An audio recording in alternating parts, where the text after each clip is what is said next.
lah, pokoknya ada seseorang. Ya nanti kalau memang sudah waktunya saya kan akan kasih tahu gitu. Tapi kalau untuk komunikasi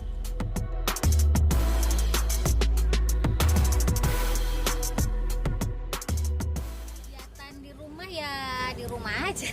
Di rumah sama anak-anak. Kalau anak-anak tetap ada kegiatan sekolah kayak gitu kan. Terus kalau Sabtu Minggu ya kita habiskan waktu ya apa sih, kalau di rumah ya paling nonton DVD, masak-masak bareng kayak gitu lah. Menghilangkan rasa jenuh dan bosan biasanya ngapain nggak Teh? Rutinitasnya yang paling Apa ya, biasanya sih saya nonton DVD, nonton film, karena itu kan biasanya makan waktu bisa sampai 2 jam gitu kan, jadi udah habis lah waktunya. biasanya dengan COVID ini ekonomi sendiri untuk Vanessa berpengaruh nggak ada sih? Buat saya sangat berpengaruh karena kegiatan saya ini nggak bisa dilakukan di rumah, yaitu syuting. Kalau syuting itu kan kita harus ada di lokasi, ada di set, ngelakuin sendiri, nggak mungkin rekaman pakai HP kayak gitu. Kalau wawancara-wawancara gini kita selama ini kan bisa tuh kirim by HP gitu kan.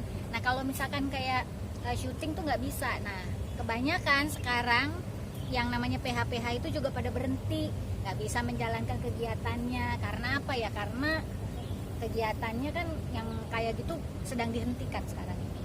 Jadi pasti berpengaruh. Terus udah gitu ya honor-honor semua berpengaruh loh.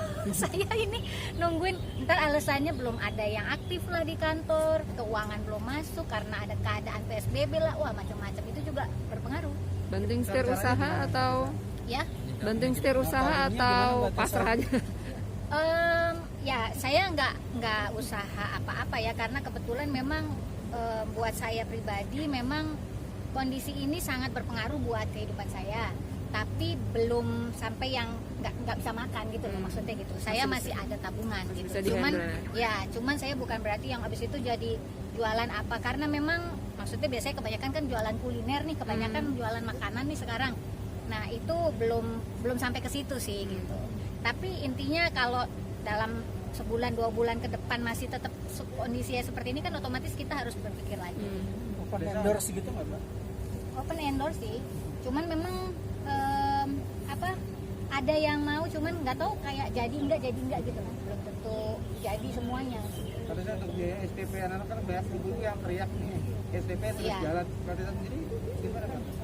SPP memang tetap jalan, tapi memang tetap mereka memberikan keringanan-keringanan. Kayak les anak saya aja, les balet itu tetap jalan, les basket itu tetap jalan, dilakukan online di rumah. Tapi mereka kasih potongan.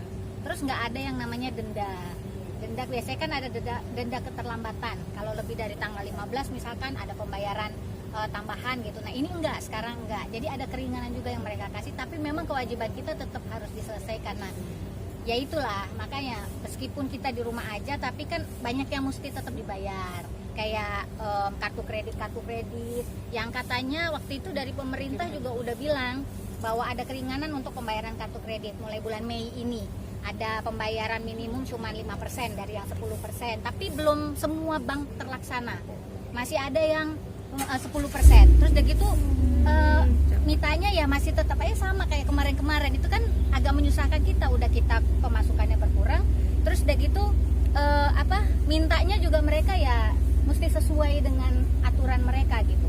Padahal udah ada keringanan yang diberikan sama pemerintah. Ya kita yang harus tetap berpikir bagaimana nih caranya. Makanya saya bilang kalau untuk saat ini mungkin saya berpikir saya masih ada tabungan, tapi saya juga nggak tahu ke depannya. Tapi kayak waktu itu baru kemarin kalau nggak salah saya dapat ada info bahwa ya memang baru kondusifnya kita di Agustus. Kalau semuanya berjalan dengan baik, kondusif di Agustus kita udah kembali seperti normal. Jadi dari Juni udah ada kegiatan, Juli juga udah mulai banyak yang dibuka gitu, tempat-tempat umum. Aduh, ntar aja ngapa sih? Ntar aja lah, pokoknya ada seseorang. Ya nanti kalau memang sudah waktunya saya kan akan kasih tahu gitu aja. Tapi kalau untuk komunikasi dengan anak sendiri Aduh,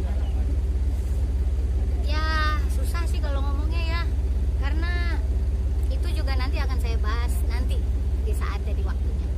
Karena Sendiri udah kenal apa? dengan calon. Ya kenal lah, semua teman-teman baik saya pasti kenal. responnya gimana? Anak-anak saya ya biasa aja, karena kan